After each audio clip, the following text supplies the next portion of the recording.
لہٰذا یہاں پر میں خصوصاً اہل تشیع بھائیوں سے ضرور ریکویسٹ کروں گا، جو مولا علی کے ماننے والے ہیں وہ بات سمجھ لیں. مولا علی نے خوارج جنہوں نے مولا علی کو کافر کہا، مولا علی نے ان کے جنازے خود پڑھائے اور کہا یہ میرے بھائی تھے، بگوڑے ہو گئے، میں ان کو مسلمان ہی سمجھتا ہوں.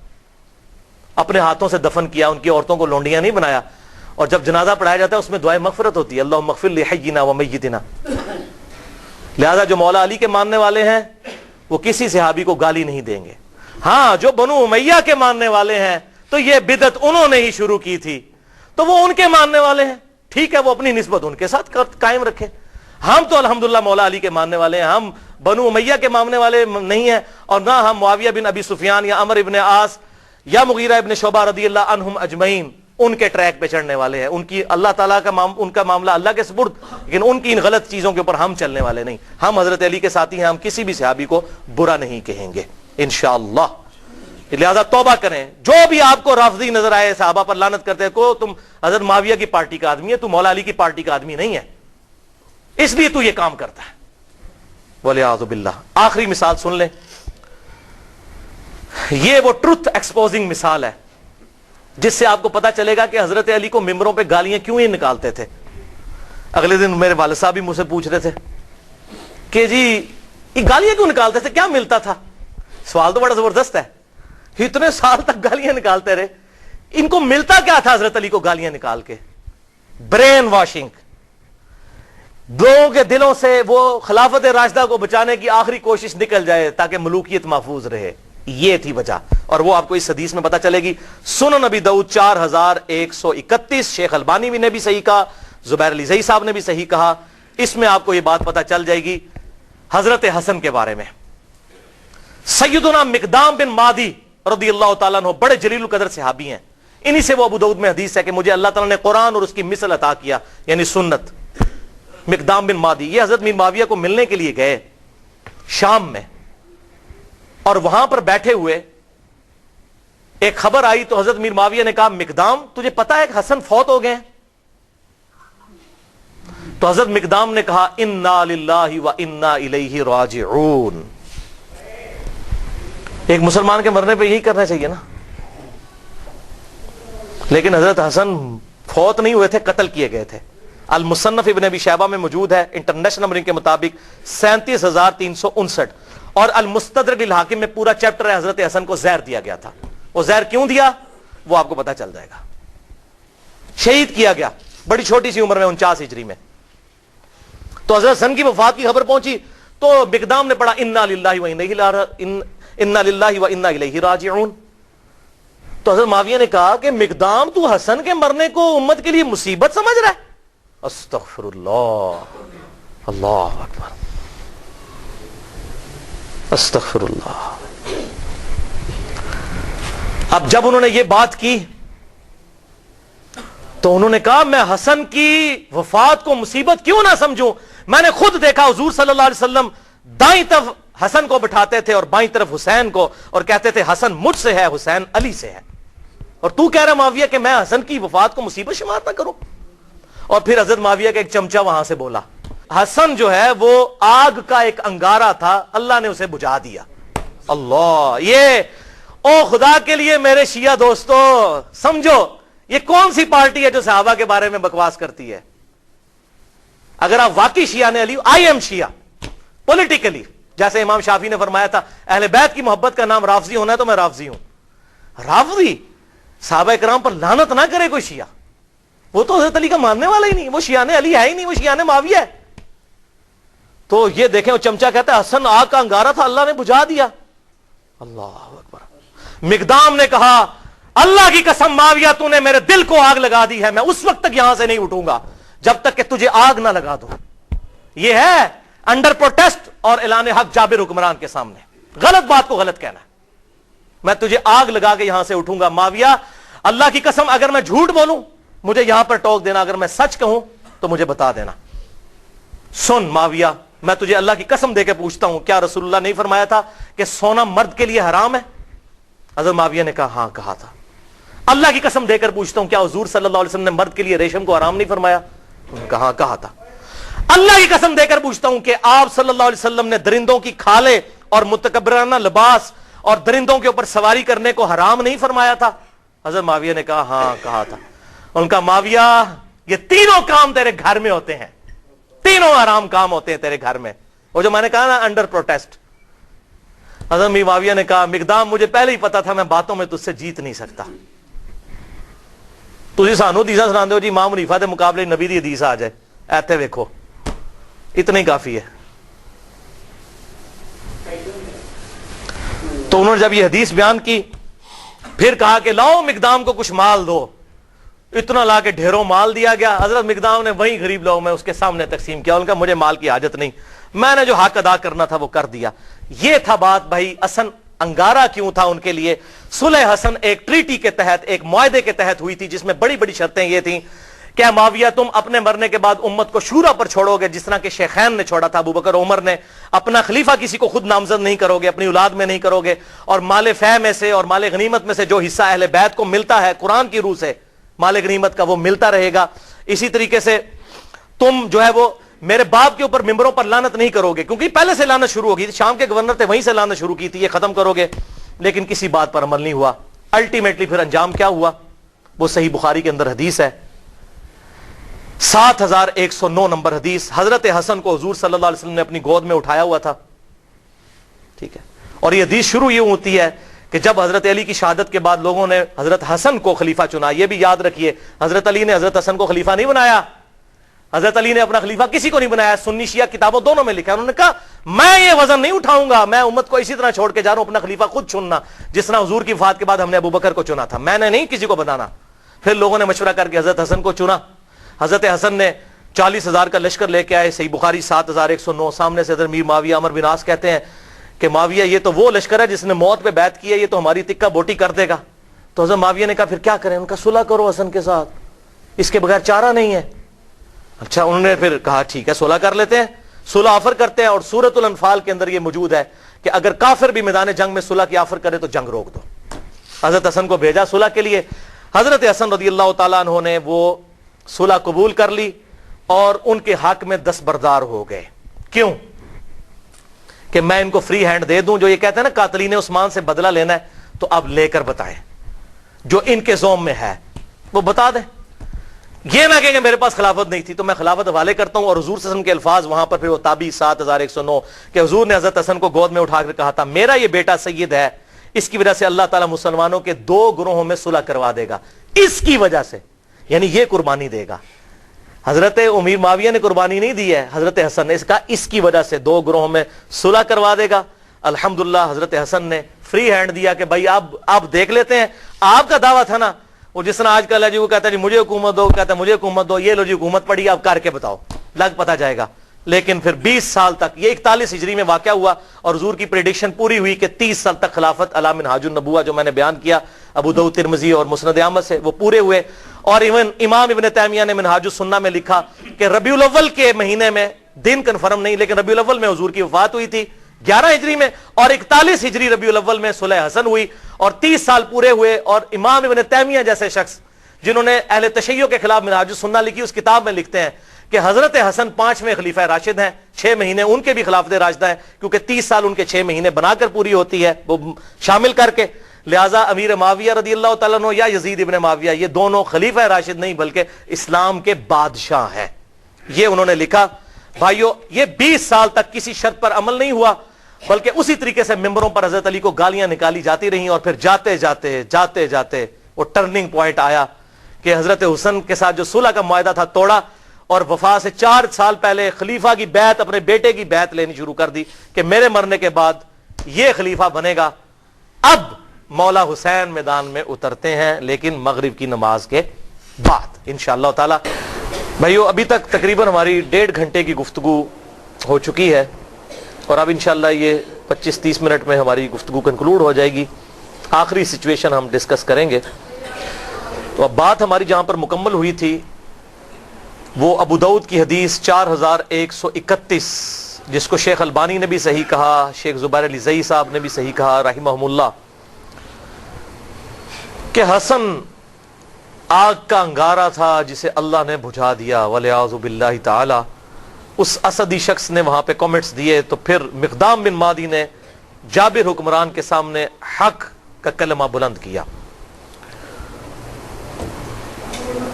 تو آگ کا انگارہ کیوں تھا؟ اس لیے کہ ہر وقت یہ چیز فکر لاحق تھی، ہر وقت یہ فکر لاحق تھی کہ ایک معاہدے کے تحت حکومت لی ہے کہ ہم یہ کام کر کے دکھائیں گے.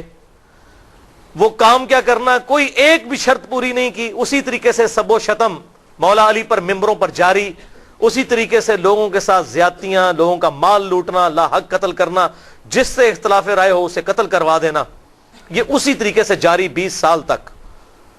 تو ڈر لگا ہوا تھا کہ اگر حسن زندہ ہوا تو پھر تو وہ معاملہ کسی بھی وقت اس انگارے میں آگ بھڑک سکتی ہے اور لوگ پھر نواسے رسول کی وجہ سے میدان میں اتر سکتے ہیں. لہٰذا ان کو زہر دے کر شہید کر دیا جائے. اب کہتے ہیں جی پتہ نہیں کس نے کیا، لیکن جو اس کا بینیفیشری ہے اسی نے کیا، نام لینے کی ضرورت نہیں ہے. بہرحال زہر سے ان کو شہید کیا گیا. حضرت حسین یہ منظر دیکھتے رہے، 20 سال تک کڑتے رہے. انہوں نے کئی خط بھی لکھے حضرت امیر معاویہ رضی اللہ تعالیٰ عنہ کو کہ جو کچھ تم امت کے ساتھ کر رہے ہو مجھ پر تمہارے خلاف قیام واجب ہو چکا ہے. میں ڈرتا ہوں میں اللہ کو کیا منہ دکھاؤں گا، لیکن میں اپنے بھائی کی صلح کا پابند ہوں کہ ٹھیک ہے چلو جاتے جاتے امت کے لیے کوئی معاملہ خیر کا ہو جائے گا اور امت کو شورا کے سپرد کیا جائے گا شیخین رضی اللہ عنہما کی طرح، ابو بکر و عمر کی طرح رضی اللہ تعالی عنہما.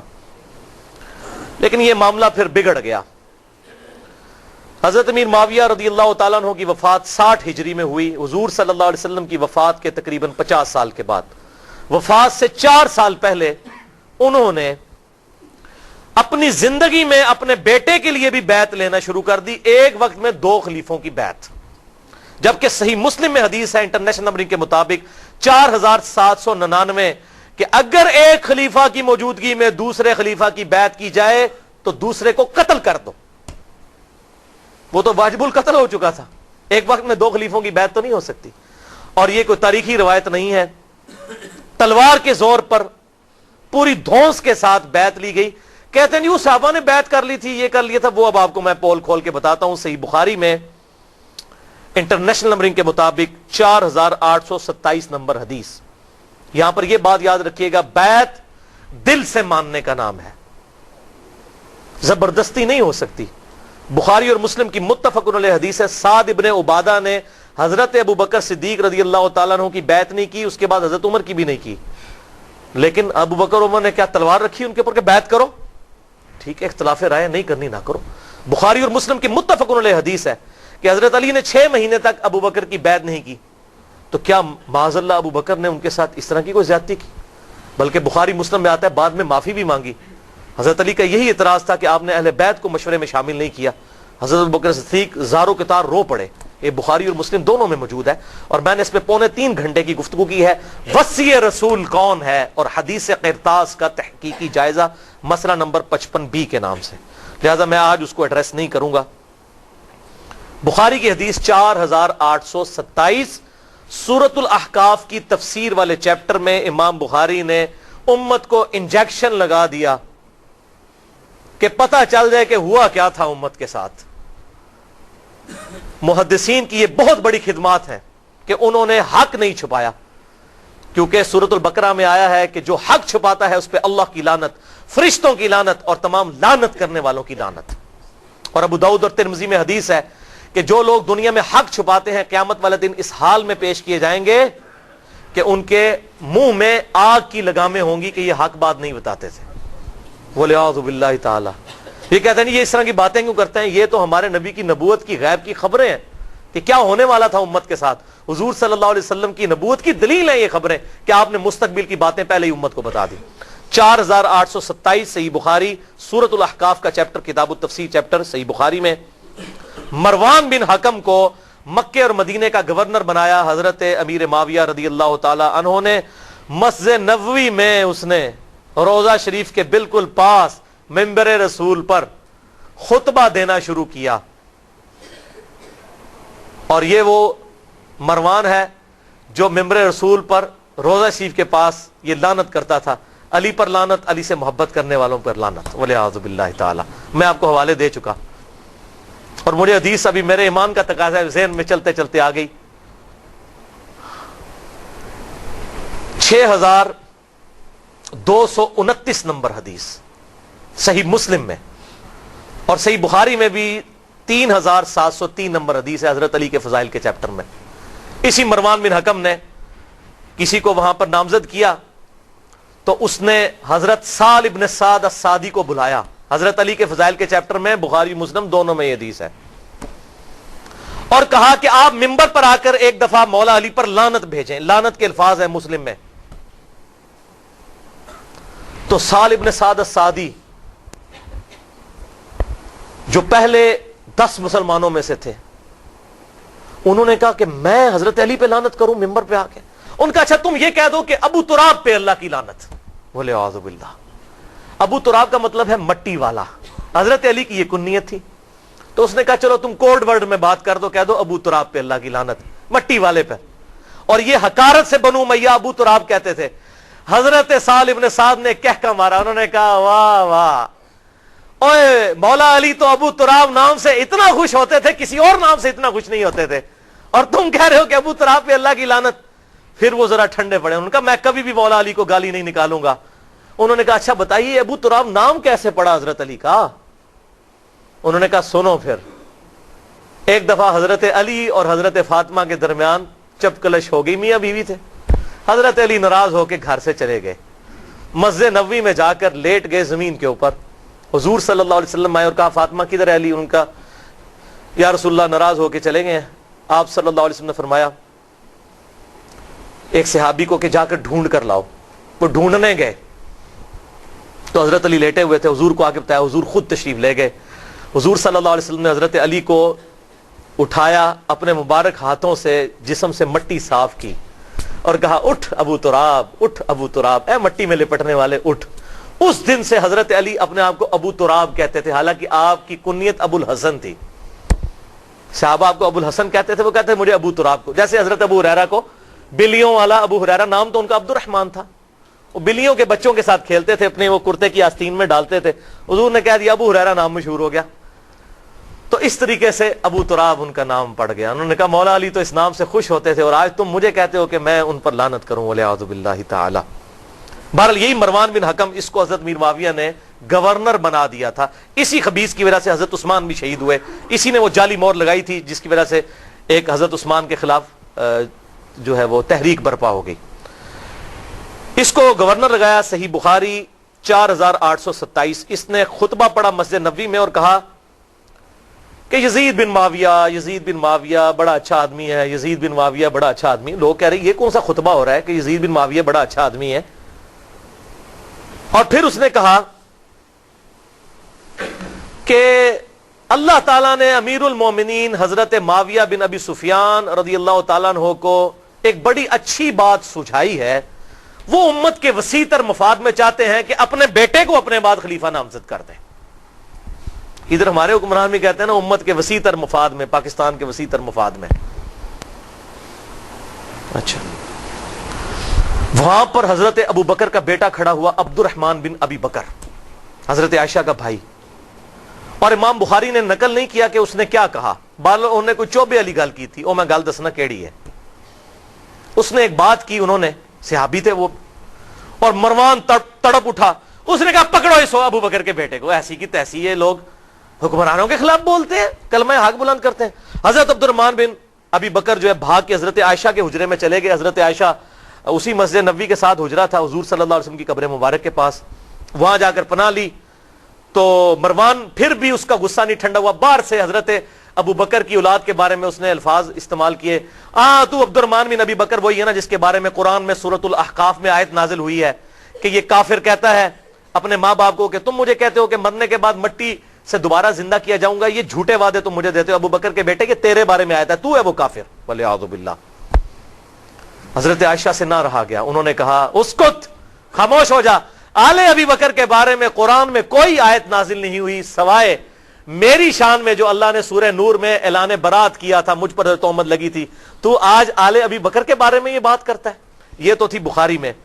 اب اس کی حدیث کا ترک المستدرک للحاکم میں 8483، سنن نسائی الکبرا میں 11,491 اور تفسیر ابن کثیر میں اسی جگہ پر امام ابن کثیر یہ سارے طرق لے کر آئے, اور فتح الباری میں صحیح بخاری 4,827 کی شرح جو فتح الباری ابن حجر اسقلانی نے لکھی, انہوں نے یہ سارے طرق نقل کیے کہ وہ کہا کیا تھا جب اس نے کہا نا اللہ تعالیٰ نے امیر المومنین کو یہ بات سجھائی ہے کہ وہ امت کے وسیع تر مفاد میں اپنی اولاد کو خلیفہ بنانا چاہتے ہیں, تو ساتھ اس نے کہا جیسا کہ ابو بکر نے بھی تو عمر کو خلیفہ بنایا تھا. تکو ذرا, کدھر ابو بکر؟ حضرت عمر کوئی حضرت ابو بکر کے بیٹے تھے؟ حضرت ابو بکر کے تو 2 بیٹے جوان تھے, محمد بن ابی بکر, عبد الرحمن بن ابی بکر. تو عبد الرحمن بن ابی بکر وہیں بیٹھے تھے, انہوں نے کہا او تو سیدھی طرح کیوں نہیں کہتا تیرا امیر المومنین معاویہ بن ابی سفیان کیسر و کسرا کی سنت کو زندہ کرنا چاہتا ہے, ابو بکر اور عمر کی سنت نہیں. ابو بکر اور عمر نے اپنی اولاد کو نہیں نوازا, اور تیرا امیر المومنین اپنی اولاد کو نوازنا چاہتا ہے.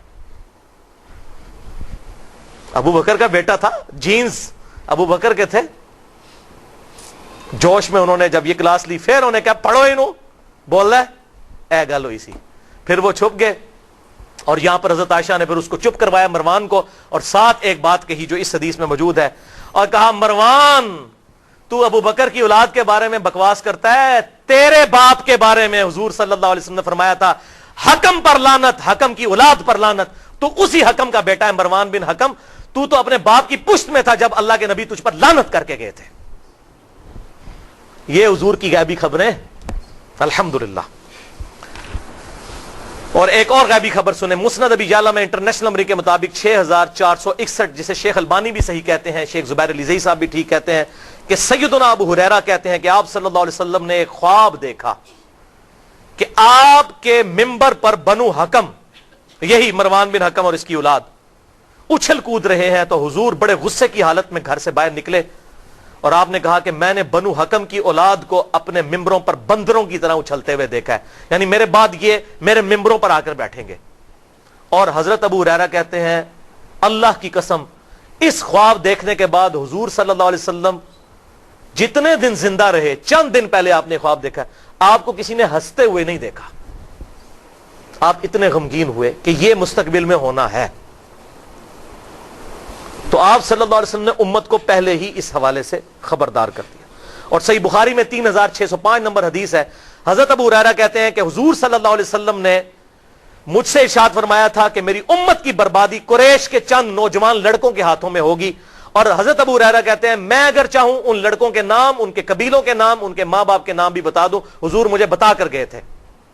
بلکہ صحیح بخاری میں 120 نمبر روایت ہے, حضرت ابو ہریرہ اسی کانٹیکسٹ میں کہتے ہیں کہ میں نے حضور صلی اللہ علیہ وسلم سے 2 پیالے لیے, ایک تو میں نے تمہیں بتا دیا جو حدیثیں بیان کرتا ہوں, اور ایک چیز ایسی ہے جو تمہیں بتا دوں تم میری گردن کاٹ دو. کیوں؟ بنو امیہ حکومت میں تھے, انہی لڑکوں کے نام تو حضور بتا کے گئے تھے, انہوں نے امت کا جنازہ نکالنا ہے, تو تم میری گردن مار دو. یہ جو بات صوفی کہتے ہیں جی وہ علم لدنی تھا, وہ علم لدنی نہیں تھا, وہ ان لوگوں کے نام تھے. اگر علم لدنی ہوتا تو سلاسل, چشتیہ, قادریہ اور سہروردیہ میں ابو ہریرہ بھی کہیں پر ہوتے, وہ تو ہے ہی نہیں ہے کہیں. ٹھیک ہے جی. جس طرح حذیفہ ابن یمان کو منافقین کے نام بتائے, حضرت ابو ہریرہ کو بنو امیہ اور بنو حکم کے ان لونڈوں کے نام, ان لڑکوں کے نام بتائے جنہوں نے امت کا بیڑا غرق کرنا تھا. حضرت ابو ہریرہ ڈرتے تھے, اور یہی تمام محدثین نے بخاری کی حدیث 3605 اور 120 کے اندر خود ابن حجر اسقلانی نے بھی لکھا. اور علم لدنی پہ میرا لیکچر ہے 55A, اگر کسی کو شوق ہو تو وہ دیکھ سکتا ہے. تو ابن حجر اسقلانی نے پھر کئی طرق جمع کیے کہ حضرت ابو ہریرہ پھر دعا کرتے تھے, اے اللہ مجھے 60 ہجری تک باقی نہ رکھنا, اور نوجوان لڑکوں کی حکومت سے پہلے موت دے دینا. 60 ہجری میں حضرت میر معاویہ فوت ہوئے اور یزید تخت نشین ہوا, اور 61 ہجری میں ایگزیکٹ 50 سال کے بعد حضور صلی اللہ علیہ وسلم کے دنیا سے جانے کے واقعہ کربلا ہو گیا. حضرت ابو ہریرہ کہتے تھے یا اللہ مجھے موت دے دینا. 59 ہجری میں حضرت ابو ہریرہ فوت ہوئے, انہوں نے وہ 60 ہجری والا زمانہ نہیں پایا. یہ سارے طرق ابن حجر اسقلانی نے نقل کیے انہی حدیث کے تحت.